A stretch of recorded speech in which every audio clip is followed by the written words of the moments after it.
Keperawatan Fakultas Kesehatan Stika Widya Dharma Husada. Di sini saya akan membawakan satuan acara penyuluhan dengan topik osteoartritis pada lansia. Tujuannya saya harap lansia mampu memahami dan menerapkan perilaku hidup sehat serta dapat mengaplikasikan materi penyuluhan yang saya sampaikan dalam kehidupan sehari-hari. Baik, di sini saya akan menjelaskan mengenai osteoartritis. Sebelumnya ada yang tahu osteoartritis itu apa? Baik, di sini saya akan jelaskan ya. Osteoartritis adalah peradangan kronis di sendi akibat kerusakan pada tulang rawan. Kondisi ini mengakibatkan keluhan seperti sendi-sendi terasa sakit, kaku, bengkak, bahkan peradangan berwarna kemerahan. Osteoartritis bisa menyerang semua sendi, tetapi kondisi ini paling sering terjadi pada lengan, jari-jari tangan, tulang punggung, serta pinggul. Seiring bertambahnya usia, sendi biasanya akan menjadi lebih kaku dan tulang rawan juga bisa lebih rentan kehilangan pelumas alaminya. Oleh karena itu, penyakit ini biasanya terjadi pada usia 50 tahun ke atas. Osteoartritis tidak bisa disembuhkan, namun penyakit ini bisa diringankan gejalanya.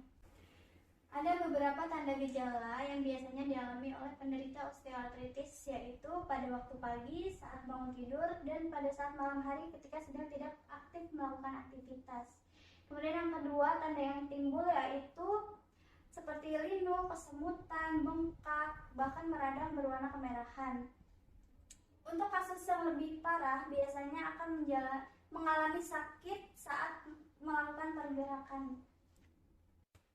Tes yang dilakukan untuk mendiagnosis orang yang mengalami osteoartritis yaitu yang pertama dengan rongsen, yang kedua MRI, yang ketiga cek darah, dan yang keempat aspirasi cairan sendi. Kemudian di sini ada pengobatan osteoartritis.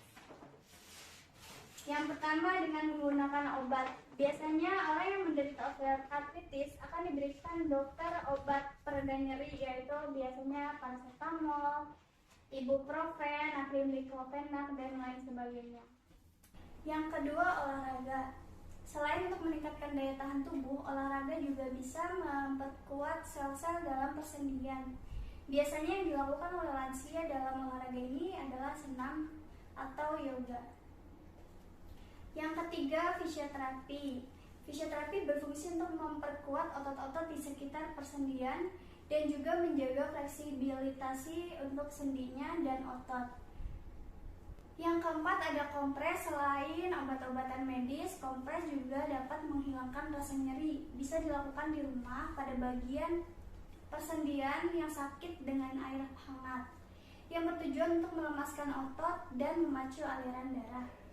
Kemudian yang kelima ada suntik. Suntik atau injeksi salah satu bentuk terapi untuk membantu mengatasi rasa nyeri. Suntik tidak ditujukan untuk kesembuhan total, tetapi dapat meringankan peradangan pada daerah yang dituju. Yang terakhir ada operasi. Operasi ini dilakukan untuk memperbaiki sendi yang rusak apabila sudah tidak bisa dilakukan dengan pengobatan medis serta tindakan yang lokal. Kemudian di sini ada faktor penyebab osteoartritis. Yang pertama, obesitas. Kondisi tubuh dan berat badan yang berlebih akan meningkatkan resiko penderita osteoartritis. Karena semakin besar berat badan seseorang, maka akan semakin tinggi beban pada sendinya, sehingga resiko penyakit tulang pun akan semakin tinggi. Yang kedua, faktor usia. Faktor usia juga termasuk dalam penyebab osteoartritis, biasanya pada usia 50 tahun ke atas atau pada wanita yang sudah mengalami menopause. Yang ketiga, ada jenis kelamin. Kebanyakan kasus osteoartritis itu terjadi pada wanita karena hormon estrogen dan progesteron yang semula seimbang menjadi berkurang sehingga dapat mengakibatkan gangguan pada sel-sel persendian. Yang keempat, aktivitas berat. Orang yang memiliki aktivitas fisik terlalu berat akan mengakibatkan tekanan yang berat juga terhadap titik-titik tertentu secara terus-menerus, Maka dari itu sebaiknya hindari untuk melakukan aktivitas yang terlalu berat.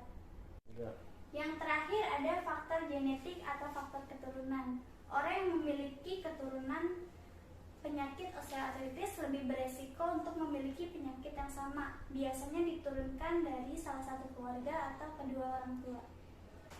Selanjutnya ada komplikasi osteoartritis. Yang pertama itu osteoartritis bisa menyebabkan patah tulang sehingga sulit untuk beraktivitas dan gangguan kecemasan serta gangguan tidur.